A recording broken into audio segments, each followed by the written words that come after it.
மரணத்தை விட கொடூரமான விஷயம் என்ன தெரியுமாங்க? வாழ்ந்து கெட்டவங்க தன்னோட வாழ்க்கையோட பிற்பகுதியில் அந்த வாழ்க்கையை தொடர்றதுக்காக அவங்க படுற கஷ்டம் தாங்க.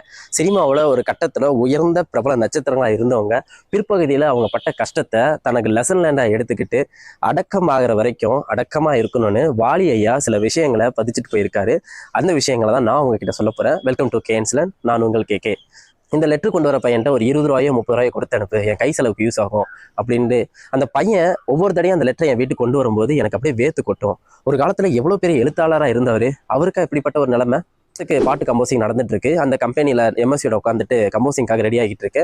அந்த கம்பெனியில் ஒரு சின்னதாக மாடி வீட்டில் ஒரு வாடகை வீடு. அங்கேருந்து ஒருத்தர் சிரிச்சுக்கிட்டே, ஹாய் வாலி, எப்படி இருக்கிற, நல்லா இருக்கியா அப்படின்ட்டு வராரு. ஒரு டிரைவர்கிட்ட பார்க்லி சிகரெட் வாங்கிட்டு வர சொல்ல, என்னோட 555 பிளான்லாம் இப்போ குடிக்கிறது இல்லை, எனக்கு அந்த அளவுக்கு வசதி இல்லைப்பா அப்படின்னு சிரிச்சுக்கிட்டே சொல்றாரு. ஒரு காலத்தில் சிவாஜி எம்ஜிஆர் கூட நடிக்கும்போது, அவங்க படத்தில் நடிக்கும்போது அவரோட சம்பளம் அதிகமாக வாங்கினவர். தன்னோட பெட்ரூமுக்கு காரே வர அளவுக்கு பங்களா கட்டினவர். எங்கே போச்சு அவரோட வசதியும் வாழ்வோம் அப்படின்னு எனக்கு ஒரு யோசனையாகவே இருந்துச்சு.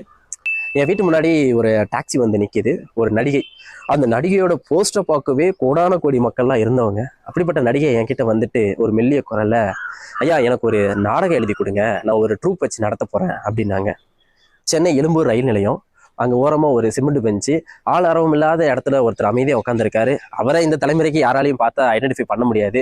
நான் அவர் பார்த்தோன்னே எனக்கு புஷ்டம்லாம் நடுங்கிருச்சு. ஓடி போய் அவர்கிட்ட நமஸ்காரம் பண்ணிட்டு, ஐயா நான் தான் வாலி, திருச்சிலேருந்து வந்திருக்கேன், சினிமாவுக்கு பாட்டு எழுதிட்டு இருக்கேன் அப்படின்னு சொல்கிறேன். அவர் என்னை பார்த்துட்டு, ஓ நீங்கள் தான் அந்த வாலியா, நல்லா இருக்கும் அப்படின்ட்டு ஆசீர்வாதம் பண்ணுறாரு. அவர் என் கையை தொடும்போது, ஒரு காலத்தில் அவர் கை படாதா அப்படின்ட்டு ஏகப்பட்ட தமிழ் மக்கள் ஏங்கின காலம் உண்டு. இப்போ அவர் என் கையை தொட்டது வந்து எனக்கு பெரிய விஷயமா இல்லை.